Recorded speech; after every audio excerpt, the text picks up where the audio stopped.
Hello and welcome to the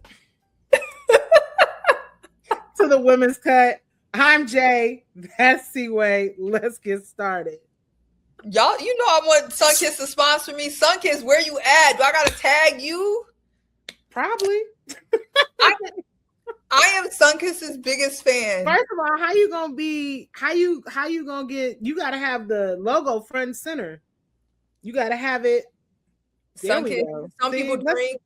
Let's be professionals. Some people drink. Some people smoke. I drink Sunkiss to de-stress. I need my sponsorship. This is all I do.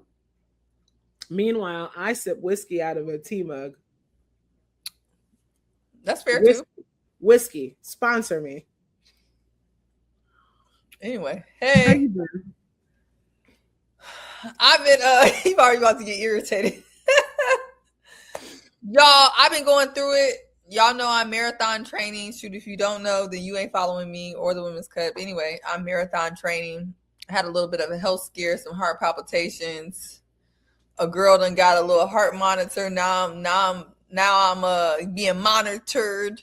So they say everything is all good, but they want to do this just to keep track of me. Apparently, this is what happens to women in their 30s. I keep meeting women and everybody was like, yeah, girl, in my 30s, I had me a little heart palpitation.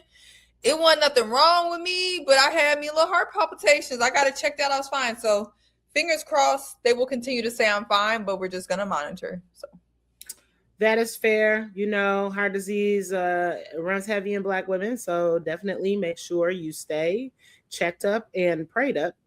And that goes for my co-host. And I might be moving her off my friends list because she don't tell me stuff. And also for our viewers. Also for our viewers. But let's get to it. Let's get to the cutting room floor. We're gonna start on a very we're gonna start off a little rough. It's like Tina Turner. We're gonna start off a little rough. And then we're going to lighten up as we go along. So stay with us. Our first topic. Yeah. It's a little heavy. It's a little heavy, friend. Can you break down what this is all about? Yeah, so we have our dear friend, Nick Schreiber. He decided to be extremely racist, and unfortunately, he's not alone. He decided to send a DM to Chelsea Gray, calling her an ugly N-word. Chelsea Gray had had enough of this harassment, like many Black women have had enough, and she decided to screenshot it and put him on blast. And then Twitter did what Twitter does, okay? And they found the man, figured out that he worked for Hilton Grand Vacations, and yeah, and then on my personal platform, I blew it up. Hilton responded to me. And he has since been fired. He's now on the unemployment line. Can I just say shout out to Hilton? They moved swiftly. I tagged Paris on your post, so I'd like to think that she saw it. And she was like, not on my watch. Look, okay, Hilton, Paris, whoever, y'all move quickly. Y'all pack that man up. And yeah, Chelsea Gray had something to say about this. She posted something on her Instagram story, just thanking everyone, and we do have that, thanking everyone for their support, their messages, their videos. This is the ACES' statement about the entire incident, and I love the fact that the ACES spoke out about this, and then the W reposted the ACES statement. I'm like, they couldn't make their own statement. You know, but you know, social media did the bare minimum. And reposted the ACES statement. They easily could have said, hey, we echo the sentiment of the Las Vegas Aces, and we too dislike racism. Disrespectful is what it seems like. I just feel like it's just bare minimum. But anyway, yeah, but Chelsea Gray also responded after the Aces made their statement, and I haven't heard this. I don't think my co-host has heard this, so we're going to listen to it together. I think first person I said it to was my wife, And then after that, I actually group chatted Asia, Jackie, and Jewel about it, and it was the first one was like, post it. And I was like, yeah, I'm going to. I'm just letting you guys know what had been sent. I texted my agent, told him, and I decided to post it. I think that's where it starts, is actually sharing it and showing like what people are actually saying, and not behind a screen or a tablet or phone. Actually making it real so people can see it, they can't ignore it. You shared it this time, but I'm assuming there's other times that you've gone through something like this. What made the difference in this time wanting to share? I don't know. Enough is kind of enough. It's not necessarily like, yeah, these messages are not the first of its kind. It's not. There was other stuff too. I just decided to share that one, and also it was just time. I got fed up with it, and I just decided to share it. And maybe I don't share the other ones, but I know people will think twice now. We're just playing the game that we love, that we work so hard to do. But it's just a certain division that needs to be brought to everyone's attention, and understanding that, no, this is something that's been going on. And it's just getting to a point where it's like, all right, now enough is enough. I think there's a larger conversation that needs to be had that is really above us. And I think that is the part that we really need to get to. So hopefully at All-Star, we can have an opportunity and a conversation, because at this time, we something needs to change. It's actually disgusting. So I'm glad that Chelsea had an opportunity to speak up and had an opportunity to show that what we've been going through, and we're going to continue to go through until we have that conversation. So that's what we're going to do. I mean, just any of that behavior is not acceptable. And we need more companies to step up and do what Hilton did. You know, you're free to be a bigot and ignorant. You're also free to pay the consequences. And I think it's just a lot of times it's too easy to hide behind phones, and I'd rather people show up and be who you are so we know what we're dealing with, and go from there. But any kind of racist, homophobic comments, like we don't need you as fans, don't want you as fans, just move on. You're not accepted here. Have you been in touch with the league about this, and if so, have they offered their support? I've talked to, I think I just saw on my phone, there's maybe a couple messages, but not directly, no. Silence is just agreement, or sometimes silence is that you just don't want to ruffle feathers, but then you're neglecting a certain population that's actually getting affected by it. So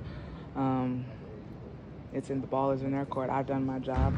I will continue to do my job. My teammates will too, and it's all part of a bigger systemic racism issue and that's how it shows up for us as Black athletes. I don't think people quite understand that. I think they see us in uniforms and think, oh, you're just supposed to deal with it. Go for it. Absolutely not. We're still human. We are women that walk this world every single day, trying our best to get to the next level.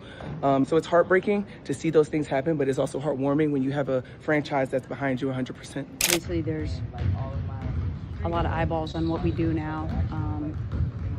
But I'd rather shed light on cockroaches and let them scatter and get out. Old fans, new fans, there's just no place for it in women's basketball or in society in general. So, you know, it's unfortunate that our players are dealing with it on a very public platform. But I'm really proud, like I said, of our organization's different players, Chelsea's courage to step up and say something, and then to know that, you know, there's a lot of really great people and a lot more people that got your back, and companies that are going to do the right thing. So that was really great, and that kind of echoes what you said with them just reposting. I personally feel, now, given I'm a woman of color, I don't even know why I said that. Given I am a Black woman, I would, if I was in charge, the minute I saw that, I'm getting my people on a statement. I'm calling Hilton. I'm seeing what can be done about this. I'm the person who's going to move that meter. Now, I understand that I am a Black woman and that Black women are often the most proactive in fighting these types of things. And we were told collectively, the Blacks, that when a certain thing happened, that we were going to be able to sit on the sidelines because we had done enough. We were told collectively by white women, by liberal white women, by white men, liberal white men, that y'all have done enough. We're going to pick up the mantle of protest. Where is it? Because understand that the way our country is shaped right now, it trickles down. And just like the video said, people are so much more, I believe it was Becky, people are so much more willing to be racist when you're hiding behind the screen. Racism is real easy when somebody's not standing in your face, because you can get socked out if you say it in public and you say it in somebody's face, and words are an assault. So I nothing in general happens to you when you're sitting behind a desk, when you're sitting behind a phone and you're typing things. And that's what the problem is that people are not facing real consequences to their actions. Why would not that he's even a WNBA fan? But if it was me, he would be banned from WNBA games. I'd be calling Adam Silver and say, this man can no longer go to NBA games. Well, because if this is what you're doing, you don't want to be there. These people weren't going. These people are sports betting losers, on top of the fact that they are the fans that like to sit on their couch and harass athletes, Black women. That's who they are. A ban would do nothing because these folks ain't got no money to even go to the games. And I think and Chelsea Gray said something there that I don't know if it got missed. I know people don't want to ruffle feathers. What I interpreted with her saying that is, right now, Kathy Engelbert is in a very precarious situation because she is being yelled at by Caitlin Clark fanatics that she's not doing enough to protect Caitlin, being sent messages from Congress that she's not doing enough to protect Caitlin, right? And then you have on the other end, AT, DeWanna Bonner getting death threats, getting harassed, getting derogatory names. Then Chelsea Gray came out and was very bold to put out what's going on with her. And it seems like, in my opinion, Kathy has decided that it's best just to say nothing and walk this tightrope. But when you walk in the middle, you're friends to no one and you're moving nothing. And so that's what I think is going on. The league doesn't want to step too much one way, because if you step too much one way, then you got to step the other way. And this is why I think when Asia said we got to come together at All-Star and figure this out, this has gone too far. Why does Congress feel the need to try to protect one player? Why do every single time, although these people can say they're not Caitlin Clark fans or Indiana Fever fans, but every single time Black players play the Indiana Fever, by their own words, not my words, not Seaway's words, they're subjected to more vitriol, more hate, DMs. There's a disconnect there. And the stars of the league, like how you see Asia Wilson was very much so a leader in the way she was talking. The stars of the league are going to have to figure that out, because all I see is just being pulled apart, and the silence is looking like being very complicit, and that's a problem.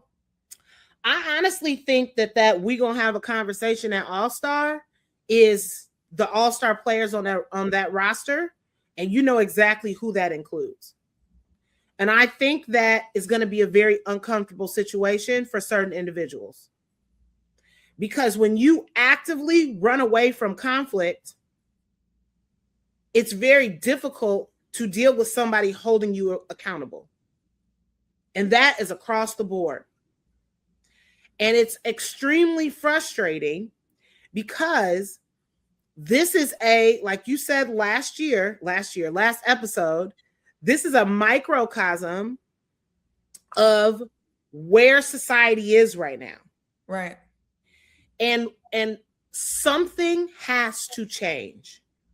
And the change comes on an individual basis. One person can change themselves. Once they change themselves, they can change other people's minds. Once you change other people's minds, you can enact change.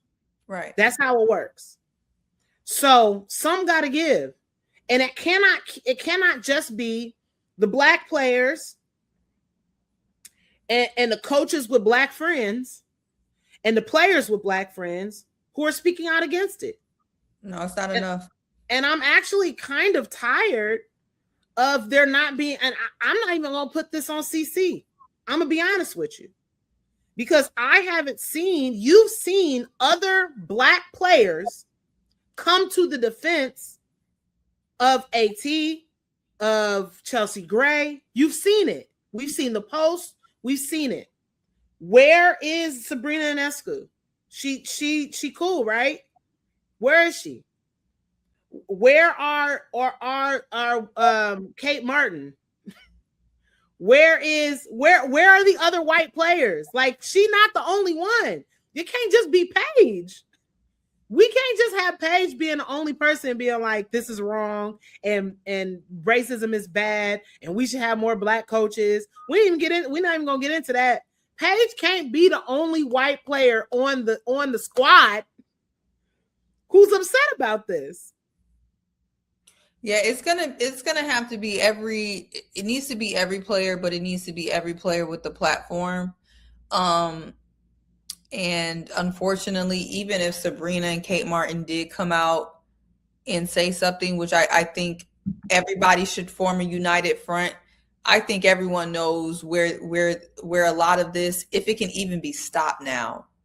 And my question is, can it even be stopped now? Unfortunately, outside was able to see and penetrate the fact that the WNBA has a weak link. It's just like in a marriage or a relationship. When outsiders can figure out there's a weak link, they're going to be able to get through. Outsiders have figured out that there's a weak link in the WNBA and there's tension. And so now they have sowed division and it's there. And because of that, you have so many people that are able to play on that. Sports bettors, fake fans, real fans. You have people like Sophie Cunningham profiting off of it. It's just, there's so many things that are stacking on top of each other. And honestly, it's not helping. And until the outside actually really knows that they cannot sow any more division, this is going to continue. I think they want us to get into the weeds, but frankly, I think the average WNBA player wants to get back to basketball. I think most of the WNBA players and fans don't want to see Congress in this bullcrap. Most of us was like, when we saw that letter from Congress, we're like, this is just the temperature check of how bad things are. Forget what they're even saying. Why does Congress feel comfortable writing that letter? I don't want to keep revisiting it, but real talk, it's giving, I'm not qualified for my job, so I'm going to do what is the easiest thing for me to do.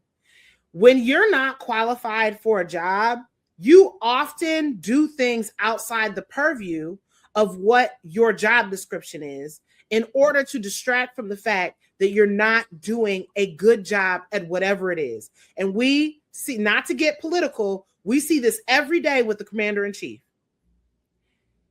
We see it every day at our jobs with people who are not qualified to do them.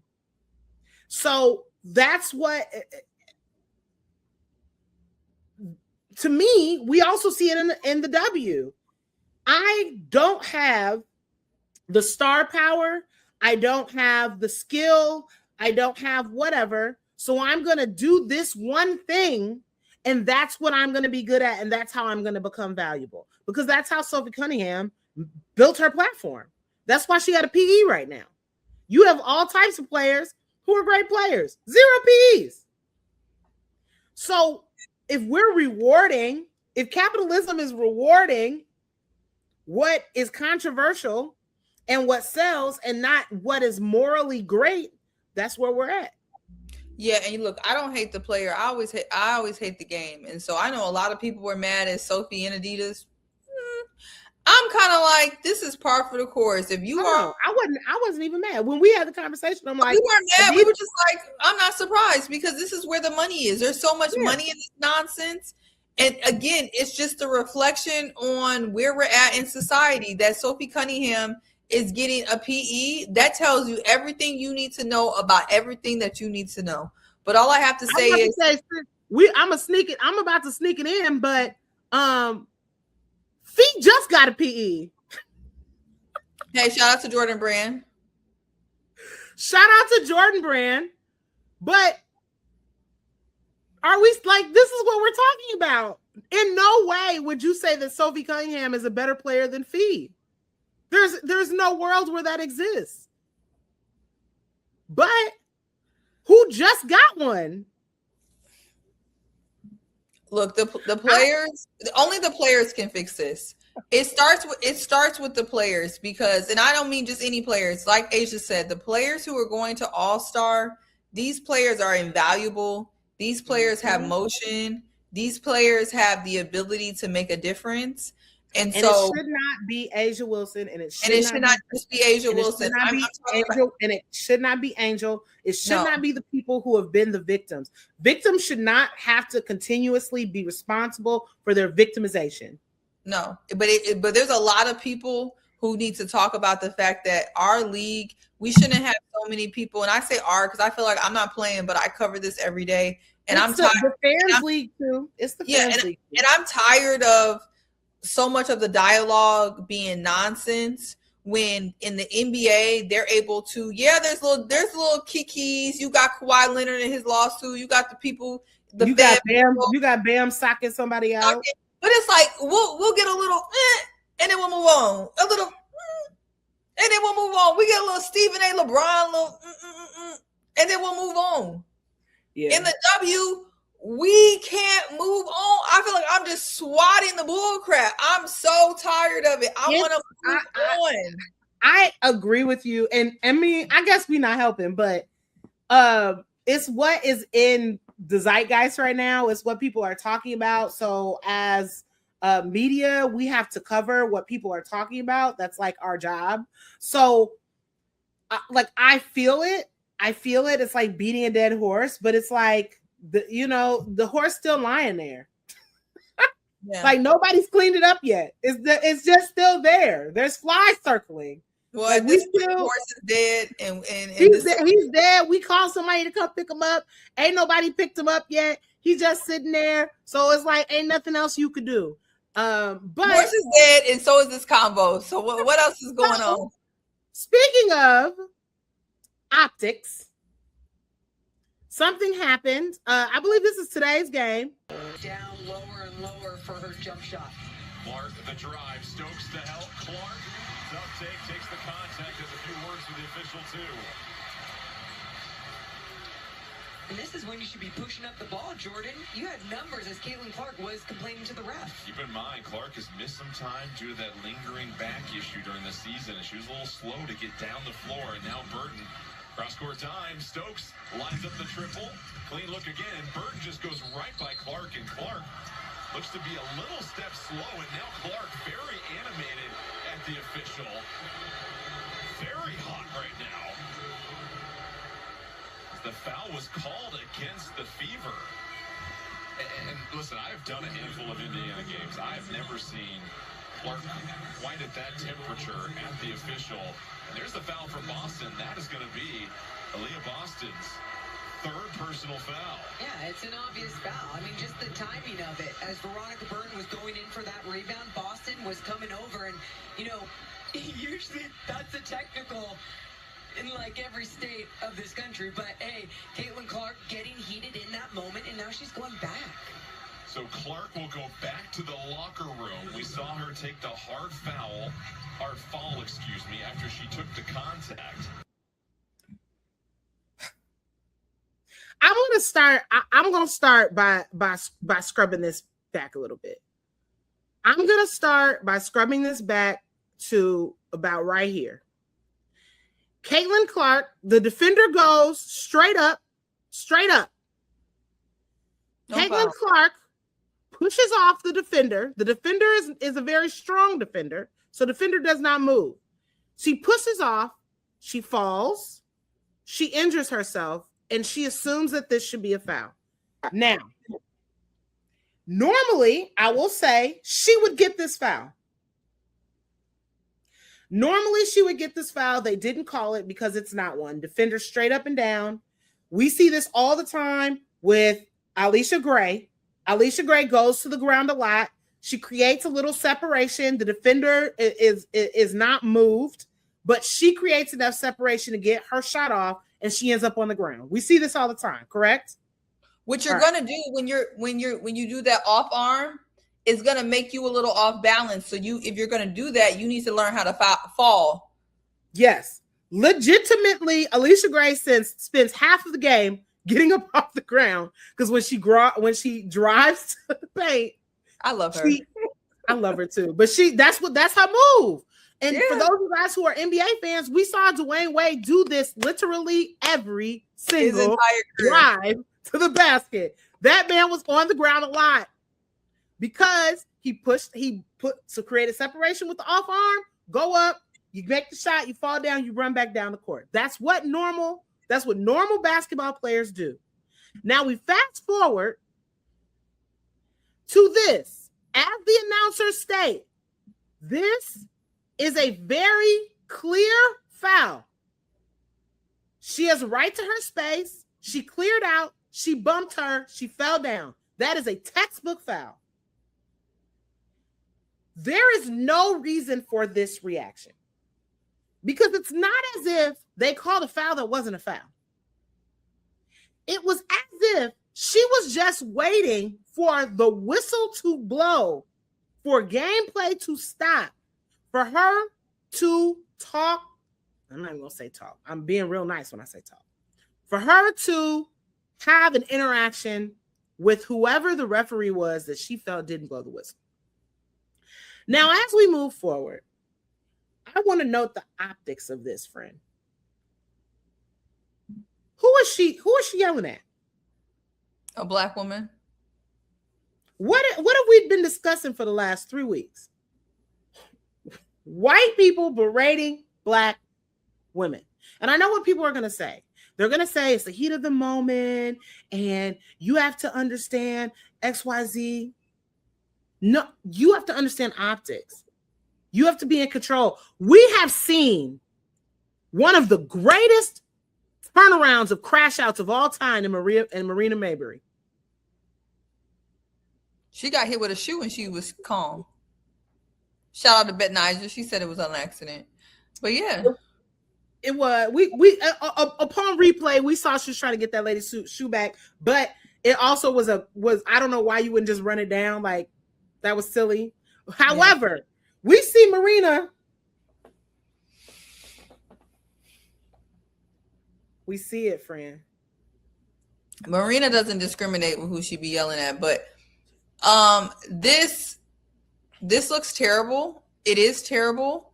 And you know, this is not an anomaly. This is something that happens far too often. I guess Coach Stephanie White, I don't know if she put herself on timeout and went back to the locker room, or is she going to say she put herself on timeout because she hurt herself when she fell? Can you even just leave like that? I don't know. I mean, you could put yourself on timeout. Yeah. You could take yourself out in the game and go back to the locker room. There's no rule against that. And so I'm glad for whatever reason that she went back to the locker room, because that's absolutely insane. And I think this is what we're talking about with the consistency of the refs. That should have been a White's face. You could tell her heart isn't even in arguing right now. We've seen Steph White argue. If you know what I'm talking about. Because Coach Stephanie White, this may not be her last stop. At some point, you have to maintain your own integrity and your own, you know what I'm saying? Like that on that other side was not a foul. Aaliyah Boston's bump, it was a body bump, was a foul. And regardless of all of that, there is never any reason to run up and get in a referee's face. And that would have been a tech for anybody else. I know the ref was trying to show, restraint, was trying to, that's not a no, that's a tech. You need to tear up. That's what I want to see. Listen to me.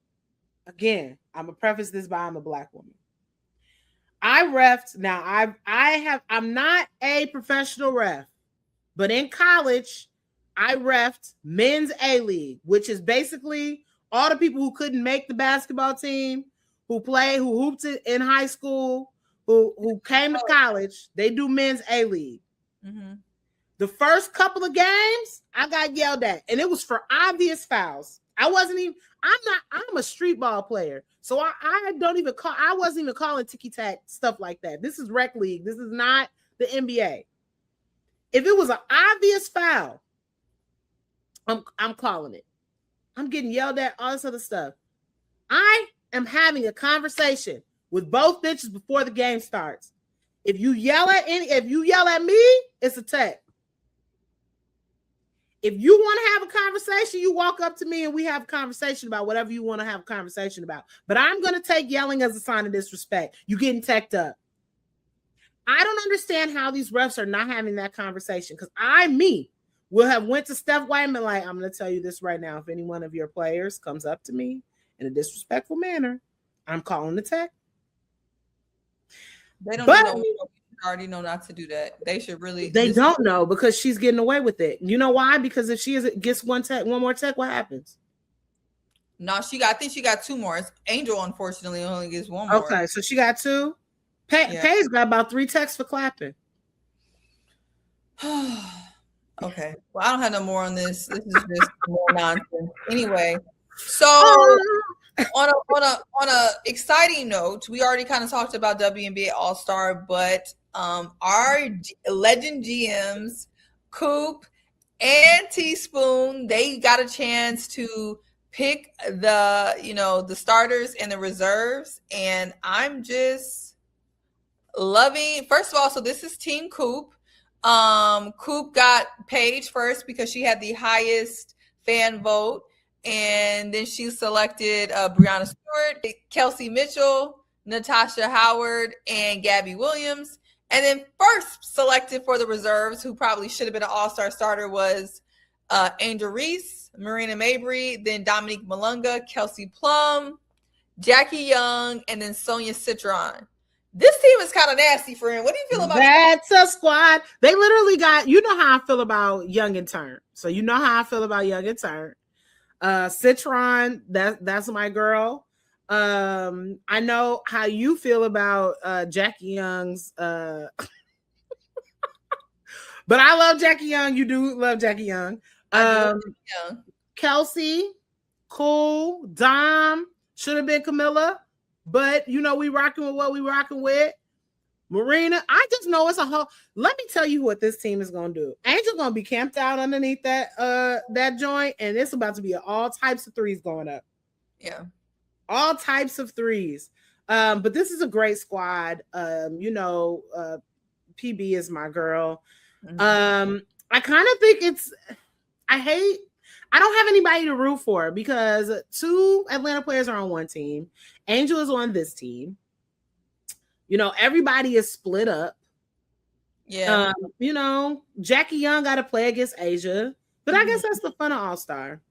And there's just so many there's so many people on Team Coop that I really feel like it just catch fire. And so I'm excited. But now Team Spoon. So Teaspoon was selected. She got Caitlin Clark first, and then her first selection was the best player in the world, Asia Wilson.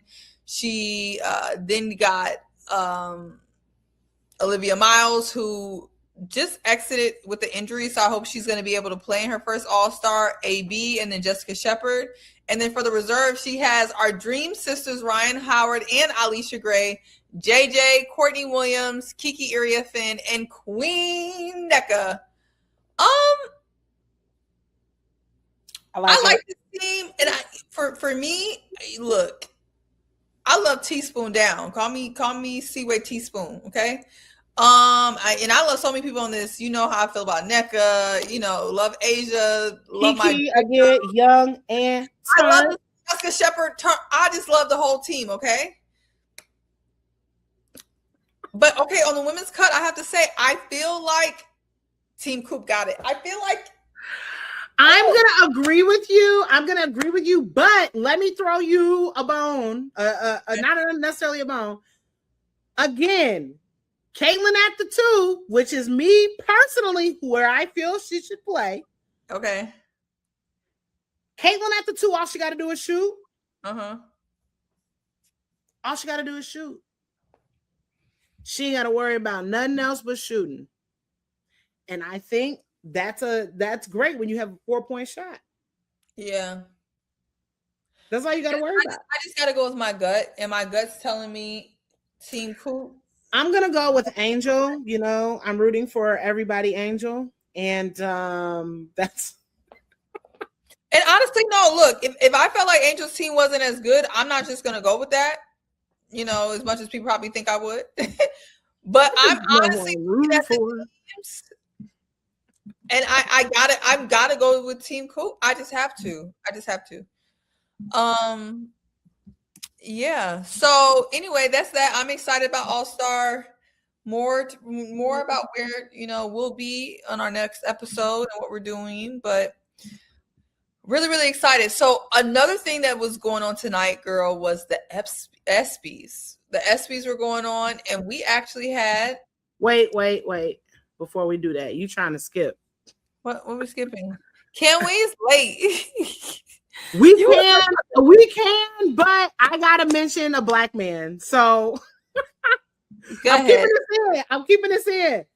Real quick, I do want to talk about MLB All-Star and a home run derby. Aren't you excited? This is Jay's segment. I'm just here. This is totally Jay's segment. We're gonna talk about MLB All-Star and a home run derby. So MLB All-Star, for those of you guys who don't know, which is Seaway, they have an All-Star game for baseball. It's in the middle of the week because it's baseball. So they take a break on Sunday. They come back to work on either Friday or Saturday, depending on when their last game was, and then they get 4 days off. So the first day is the home run derby, where they just hit the crap out of baseballs, and the second day, that's all it is. It's not horses, which is what somebody on this broadcast thought it was horses. When we were doing our production meeting, but it is not horses. It is men who are built like horses hitting the ball really, really far. Okay. The Chicago White Sox Japanese star Munetake Murakami was in it. He was eliminated unfortunately in the first round.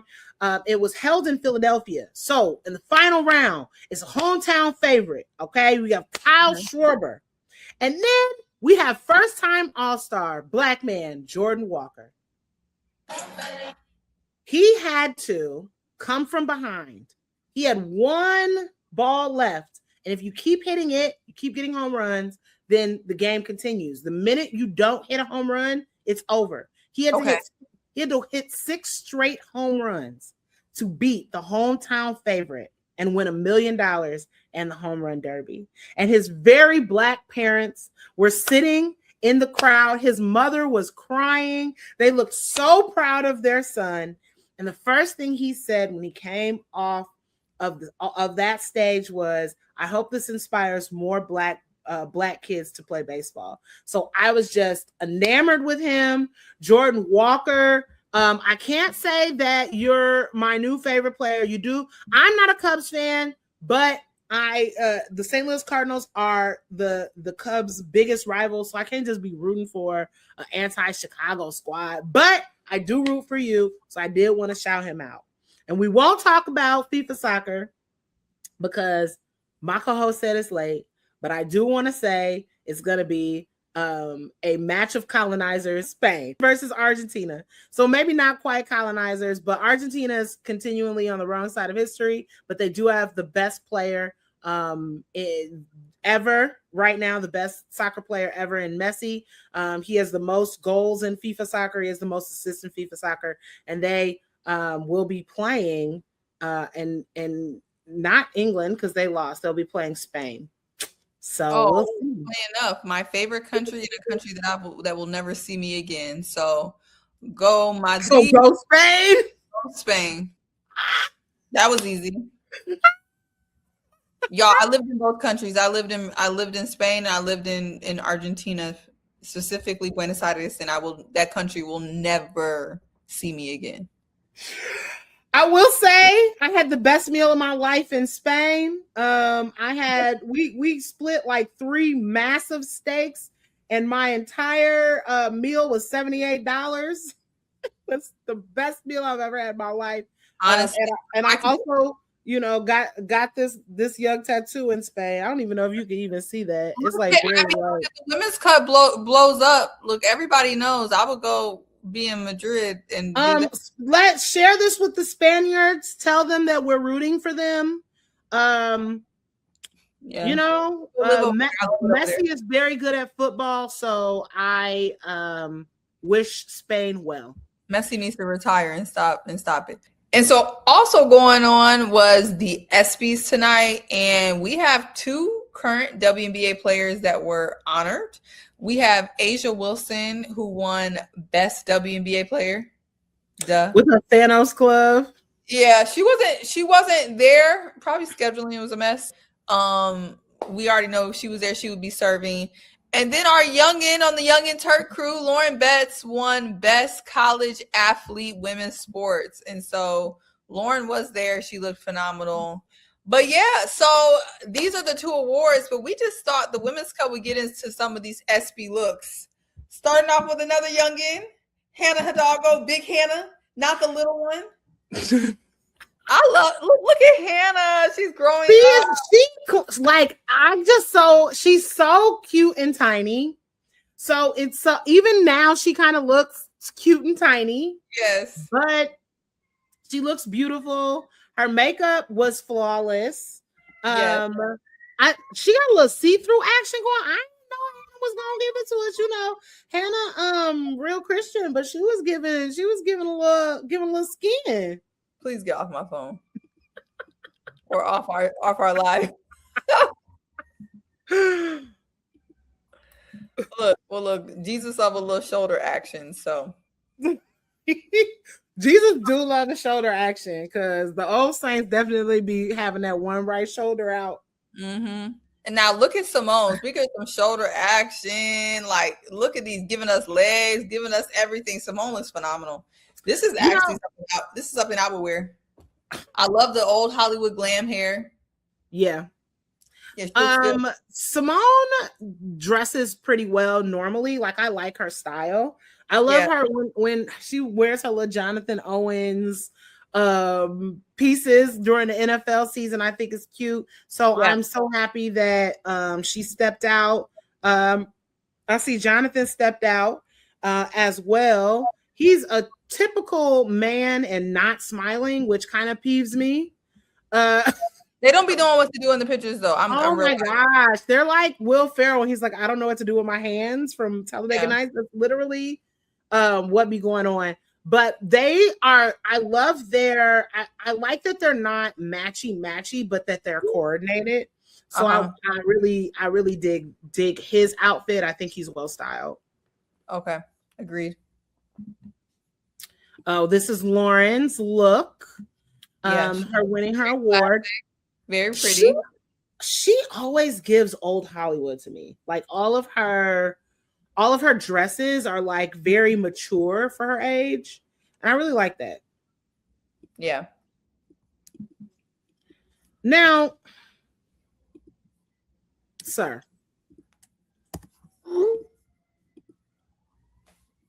Moving on. Hey, Jason. All right, keep going. I don't like this either. I feel like when he's not with Sierra, he don't be doing right. I feel like her stylist be his stylist when they together. Like she be having him right where he needs to be style wise. And then when she not, maybe she's just his best. He also poses better next to Sierra. I feel like she's his best accessory. Like she just upgrades him in every form and fashion. And she would never let him leave the house. I don't know. I feel like he was on his own. When he poses next to Sierra, it's just a different essence. It's a different vibe. he's feeling himself when he poses it because he knows his woman is fine. Yeah. He knows she's fine. He be looking at her like he has a full smolder, like he trying to get Cinco after the show is over. And I just feel like his mojo is not the same. I am not feeling it. Yeah, so this is Brunson and his wife. They look clean, classic, simple. Very simple, very, very clean, very classic. It goes along with his personality for sure. Yeah. This 100% his personality. My fave. First of all, Jordan effing Woods. Girl. Wow. Stunning. Can I borrow this? You ain't gonna wear this again? Body. And look, Carl kind of slimming down. First of all, yeah, they look great, but this outfit is absolutely stunning. Look. She's up again. She is upgrading this man. We are seeing a live upgrade happening. He's in a clean classic suit. Can't go wrong with it. That's nice and simple. And then our last look. Oh, we got Suni Lee. Hey, Suni. And I'm glad that you're returning. Come on. That team needs an anchor. That team needs an anchor because I don't think anybody was returning except for the youngest one, who they had as I think she was a beam specialist or she was a specialist. But I'm so happy that Suni is returning. Do you think Simone is going to return or you think she's... I don't know. She got that last gold on her way out. And I think that she's good. And I also think that Jordan Charles made it a lot easier for her anxiety-wise. So, I don't know. I mean, she's cool with Suni too. She's not returning? Huh? Jordan Charles is not returning? I don't know. You know, when they quote-unquote age out, like unless they're like Simone and they're crazy. Yeah, it's hard. Yeah, it's really hard. Like that's so hard on the body, and they start when they're 3. Yeah. So I don't know. I don't know if Jordan Charles is returning. You know, she just graduated from college. She's a little older. If she returns, I think it would be great. But our USA team always does better at the Olympics when there is an elder statesman, and I think Suni Lee is perfect for that. Well, we'll see. Well, look, guys. Ooh, here, come on. You know who's in the cut? Who's in the cut? Honestly, not the Sky today. Funny enough, it's still sponsored by them until further notice. Yeah, still sponsored by them unofficially. No, it's just the entire WNBA and the whole effing crew. They need to fix their house because now everybody on the outside know that the inside ain't fixed, and the WNBA needs to fix their house. The outside starting to look raggedy too, friend. They need the tuck point or something. Outside is looking like the inside is looking like the outside, and the WNBA has always been an activist league. It's always been a game changer, a trailblazer, and we need to get back to that. I understand that we're in a capitalistic society and we do things for the money, but the W used to stand for something, and I needed to get back to that. And so, look, W, please don't be mad at us because you made the cut, because this is all in love, and I think there's a lot of work that can be done in All-Star in this year to kind of turn the tide to something better. So, yeah, don't be mad. Just be glad that you made the cut and take my free advice. Take our free advice. Bye.